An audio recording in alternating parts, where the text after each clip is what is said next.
Hello, my dear Aquarians. My son is an Aquarian, so you guys hold a special place in my heart.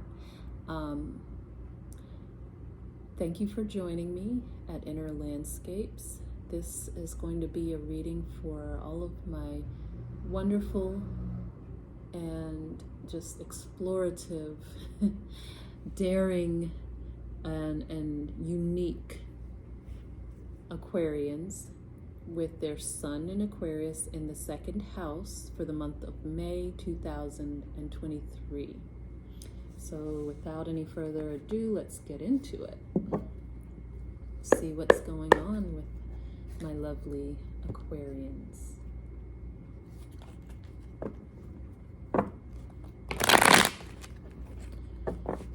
What would you like our lovely Aquarians to know for their month of May? What's going on in their month? What's happening for my dears?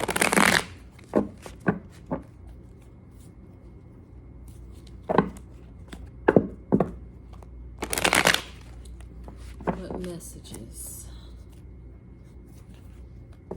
are available for my Aquarians?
Oh, how lovely.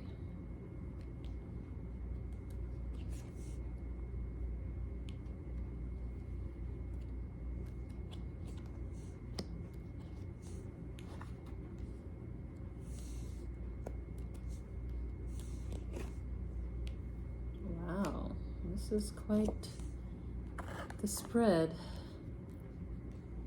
So I didn't mention, but two things. This is a new spread that I've started using that's working pretty well, that I will continue to use and just see how it flows, but I'm loving it so far. Second thing is that this reading is for all of my, any children that you'd like more insight on, that you may be raising yourself or know of that are being raised out in this world, or your own inner child, as that have these placements with their sun in Aquarius in the second house. It's good for either you as an adult looking for, that's the Aquarius, to raise and care for your inner child, or for an actual child out in the world that you'd like more insight on. Either way is fine. So the first card's placement shows us who this beautiful Aquarian is, either overall in general, how they show up in their essence in this lifetime, or it's how they're showing up, their energies for this month of May. And what we have is the Ace of Pentacles, and this is actually very beautiful,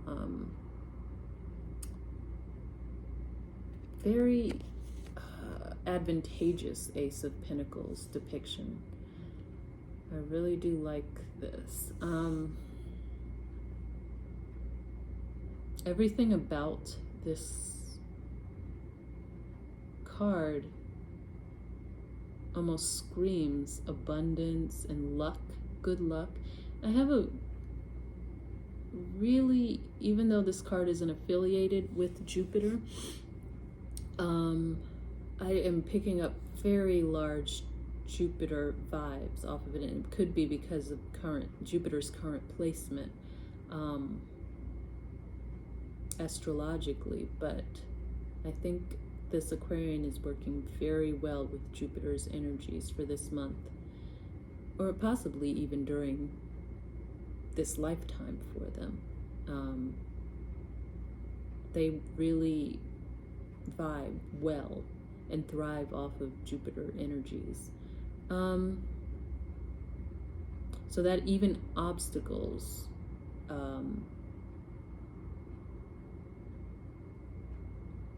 aren't necessarily real for them. There's something that's more off in the distance and kind of ethereal that never really is something that hinders them. That's the luck and the energy of this card.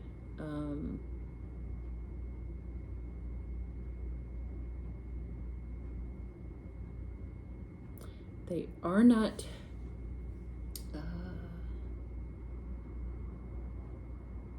motivated by money. They aren't drawn by money is what I wanted to initially say. Not that they don't need or want it, but it's not their focus, it's not their motivator. It's more the luck that and the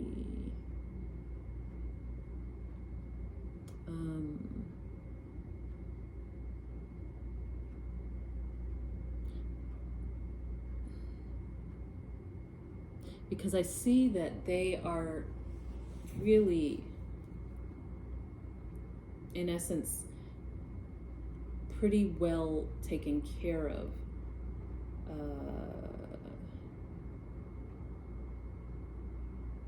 Material-wise, abundance-wise, foundation-wise. So their sights are on something more intangible, like luck, what brings about fortune, good energies, good vibes in this life. That's where their focus, and that's what their essence is this time around.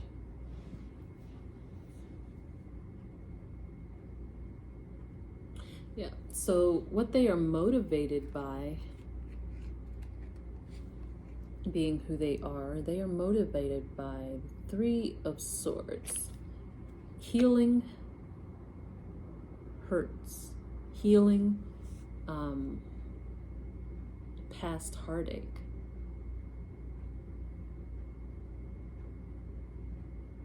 This one's very much a healer. And I'm picking up vibes of what is that? Chiron off of this card, the wounded healer. So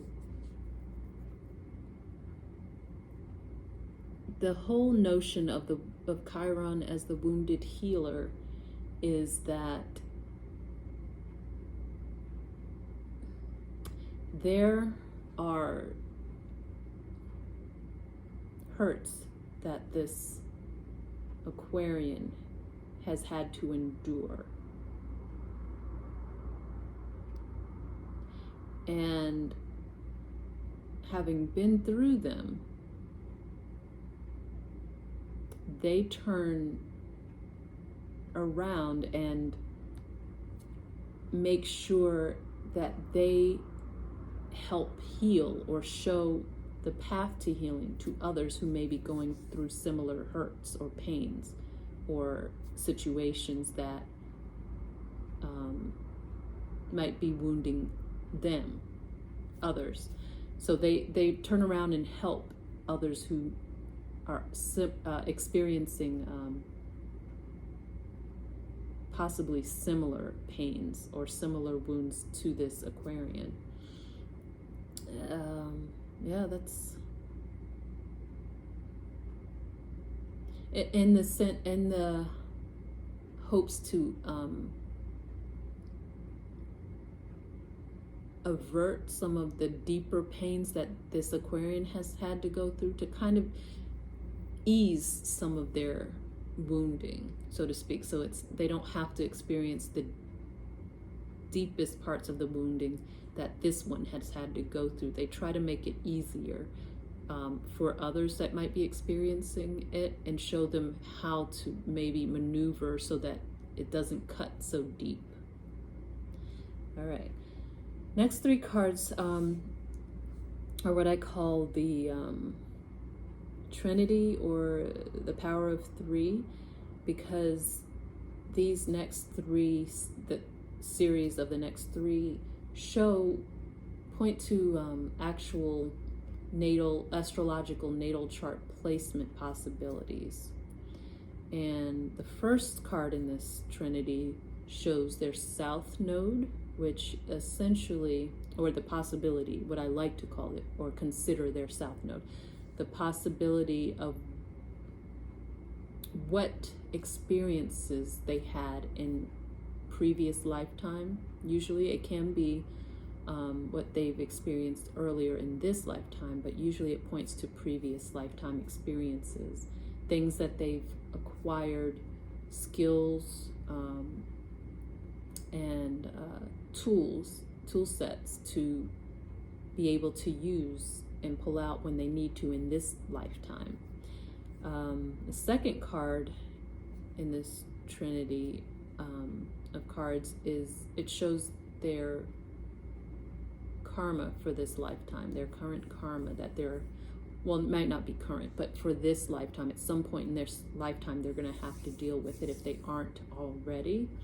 And this karma is energies that they have to work through in this lifetime and deal with and clear based on previous decisions and choices that were made, usually again from other lifetimes or previous lifetimes.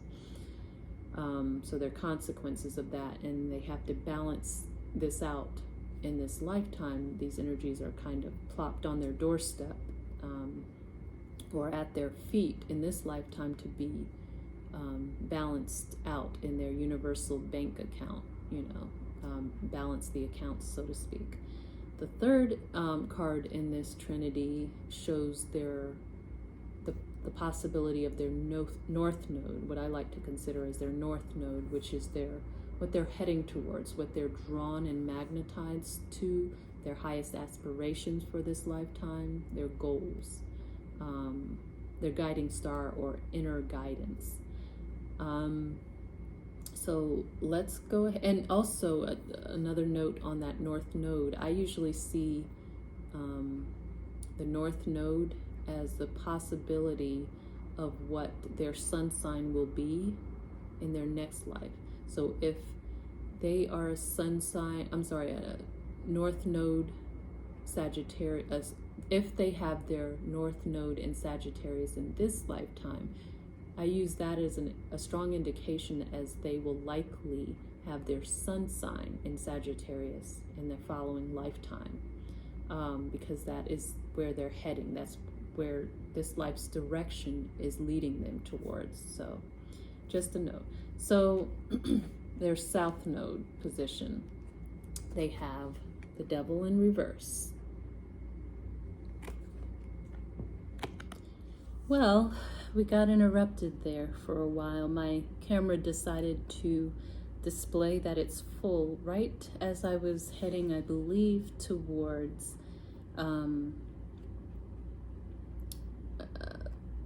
talking about this South Node card. So if there's a glitch or when I try to stitch this together, my apologies. But all right, for my Aquarian children, the South Node card is the Devil in reverse. And what I started to say about this was that I can see that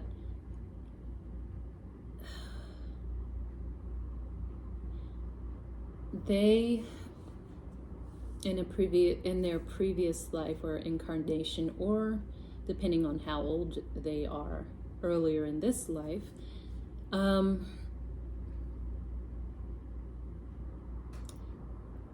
they were able to learn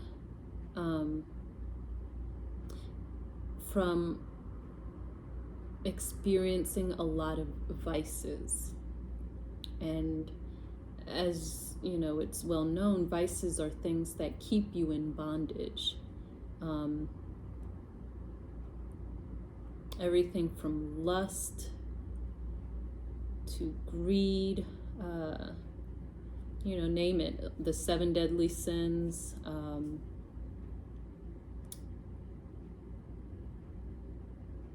I just see that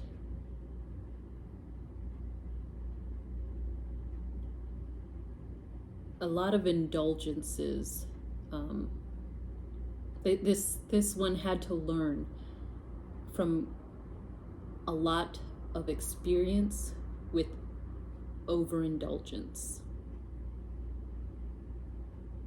And this Aquarian broke many chains, a lot of the bondage that those things could bring. Once they finally did learn from them, they were able to break these chains that may have otherwise kept them bound. I do see that, of course, as I mentioned, they have the tools they gained from that experience and the skills that they acquired from that experience going through this previously to use in this life, but that doesn't mean they're completely free of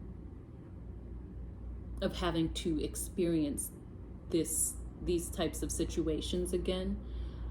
It just means that they know better how to handle them if they so choose to do so. Okay, moving on. Their card of karma for this lifetime that they're working through is the Knight of Pentacles in reverse.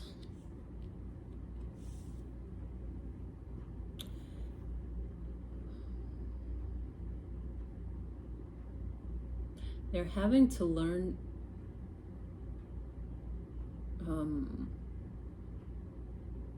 to be more humbleness.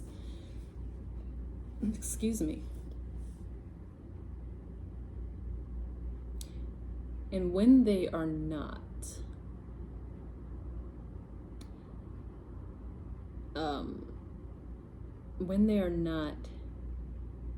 in that energy of humbleness, it's because, well, let me put it this way.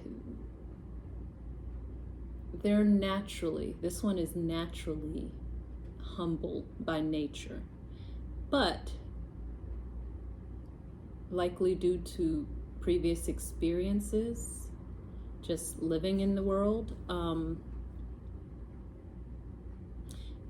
they also are very aware of how to protect how tender they are, how I don't want to say meek, but I think humble is the right word, how humble they are to their core, their true nature. So they know how to protect that. So when they're not in that energy, it's like they put up a sort of armor. You can kind of tell, you can see it. It's a bravado that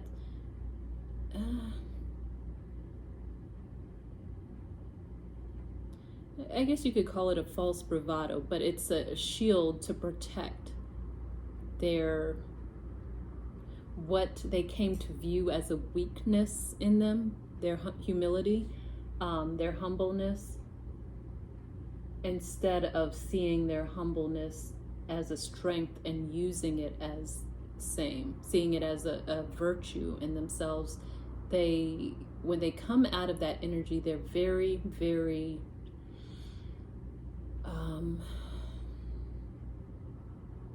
it's almost like they're hidden away. The real them is hidden away behind the shield when that shield goes up.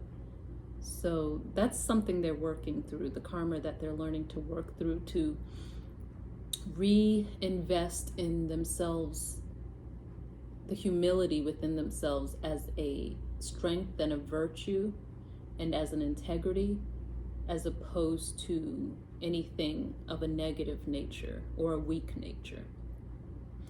All right. And then we go to the what can be considered the North Node, and that is the Six of Pentacles.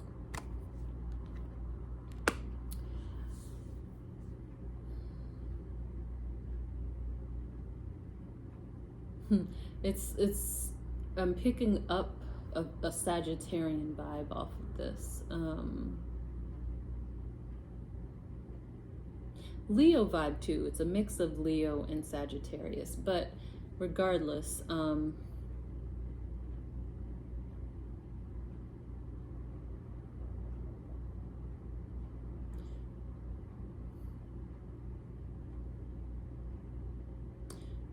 the direction they're being called towards, their North Star in this lifetime, is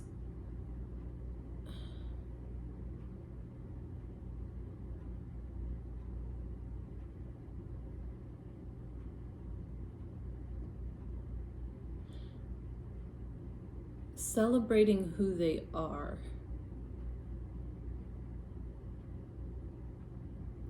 And the only reason I hesitate is because in general, the Aquarian vibe is very secure in who they are, but that may not necessarily be the case for this second house placed Sun in Aquarius child.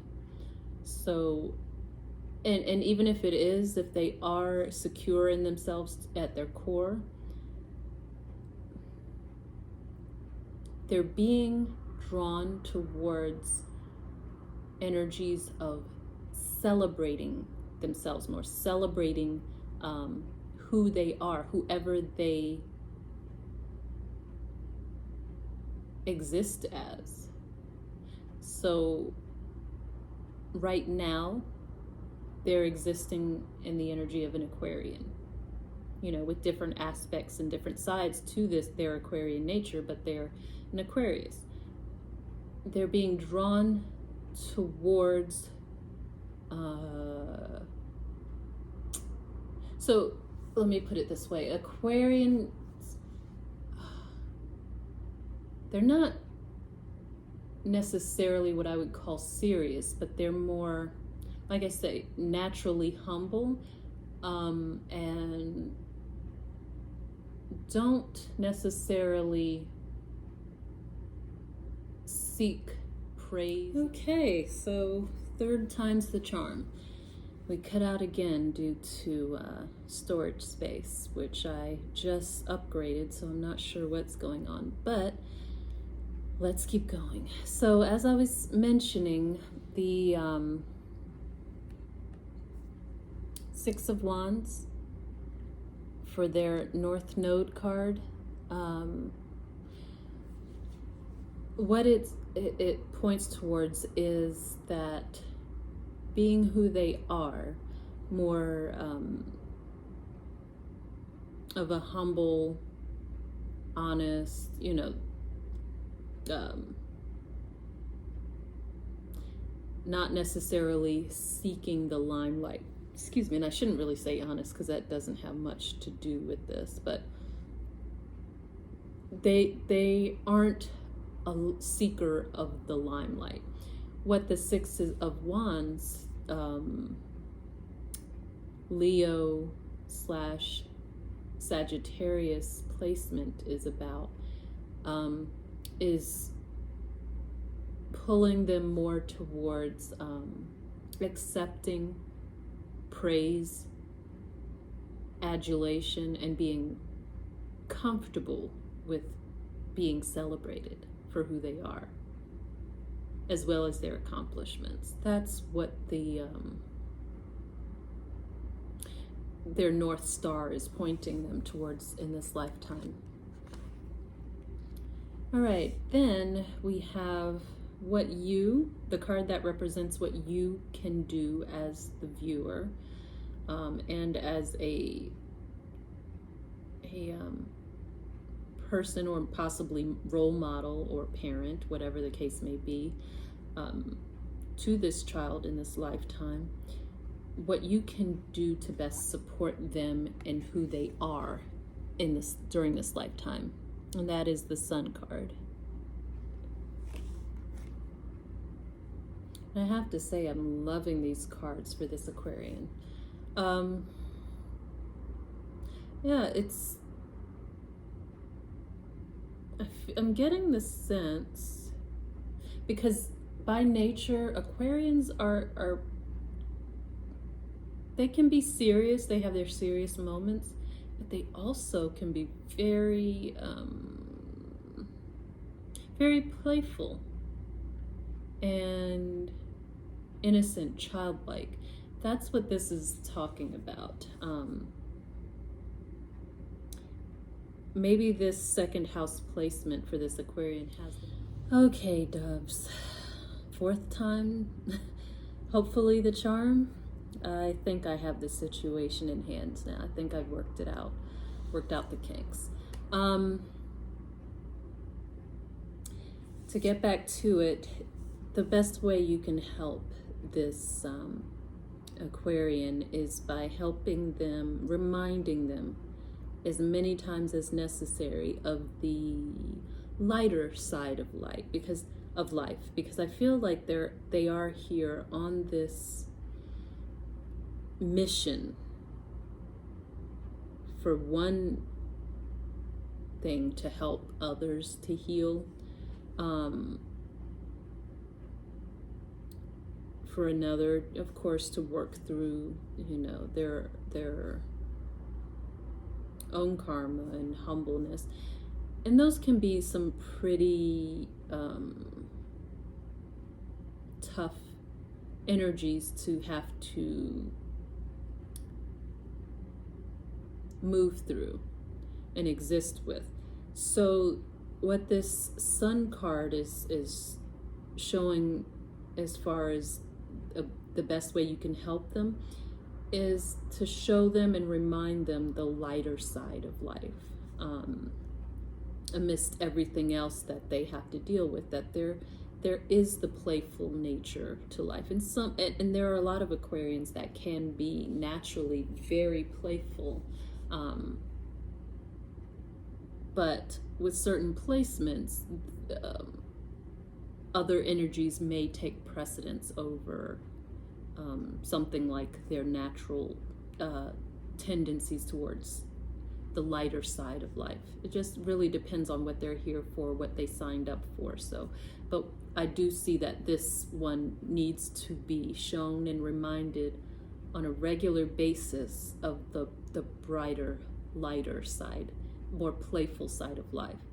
And again, that makes sense, because the tendency, where they're being drawn to, where they're being magnetized, their north node for this life, their highest goal and aspiration, is that Leo Sagittarius north node that I mentioned, which is more about a little bit more levity, a little bit more positivity and playful nature. That's what this Sun card is all about, Leo. And Leo is about youthfulness, gregariousness, playfulness, children, recreation. So that's how you can best help them. displaying and showing them and helping get into those qualities with them and for them, and being also a role model in doing just those things, just that. Final card. Yay, we made it. Fourth time was the charm. The final card is the Knight of Wands, and this placement shows us what their deepest need in this lifetime is, their core need.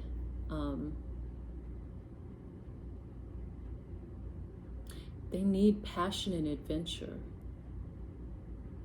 Amongst everything else that they do and are about in this lifetime, whether they ever show it or reveal it to others or not, they have a deep, strong need for adventure and exploration. This is easily known about Aquarius placements.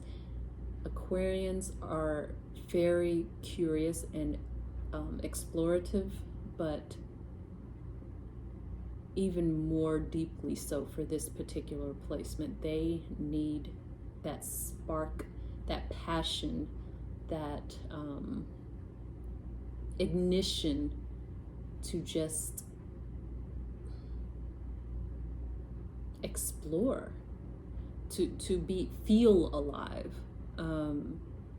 And they can find that through a lot of travel, and exploring the unknown, the unfamiliar to them, which is part of the very nature of an Aquarian. So that, my dears, is our wonderful second house Aquarian for their month of May. And I do hope that this gives you much more insight into this blessed one. And until next time.